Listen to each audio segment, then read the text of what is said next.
مهدی رویانی هستم. تقریبا حدود 20 ساله که سابقه پرورش مرغ گوشتی دارم تو منطقه استان گلستان، علل خصوص غرب استان. چندین واحد زنجیرهای مختلف هم تا الان فعالیت داشتم.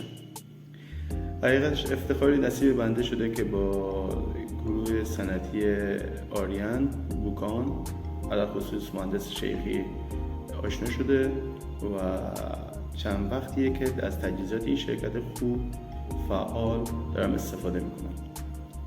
واحدی که این تجهیزات مکنون در حال استفادهش هستم، فارم 100,000 تایی تو منطقه بندر ترکمن، شرکت رای مرغ سپیدریکان که با همکاری شرکت تایماز داریم جوجه‌ریزی انجام میدیم. به جرات میتونم بگم که طی چندین سال پرورشی که بنده فعالیت داشتم تو زنجیرهای مختلف، شرکت آریان چه در بعد تجهیزات عالی و چه در بعد پیگیری بهترین بوده. کمترین مشکل من داشتم.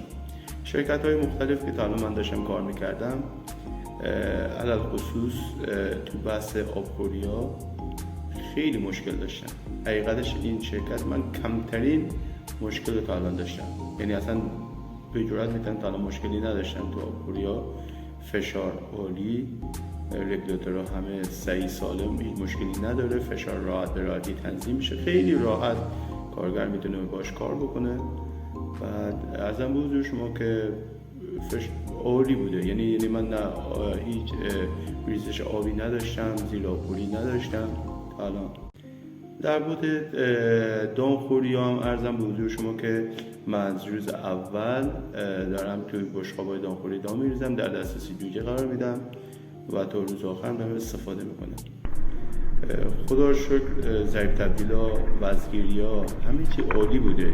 تا این چندین دوره‌ای که دارم پرورش میدم با تجهیزات شرکت آریان خیلی عالی بوده. من راضی هستم از این شرکت و توصیه هم میکنم به دوستان، همکاران، اگر سالونی میخوان به قول معروف تجهیز کنن، تعمیر کنن یا داخل سالن نو از شرکت آریان خرید کنن، ضرر نمیکنن. واقعیتش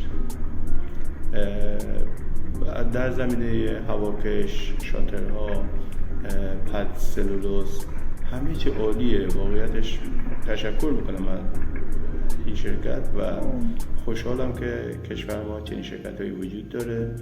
خیلی پیگیری مستمر داره. خود شخص مهندس شیخی صاحب این مجموعه و من کمتر شرکتی سراغ دارم تو این چندین سال که بتونن اینجور فعال باشن، اینجور اکتیو باشن.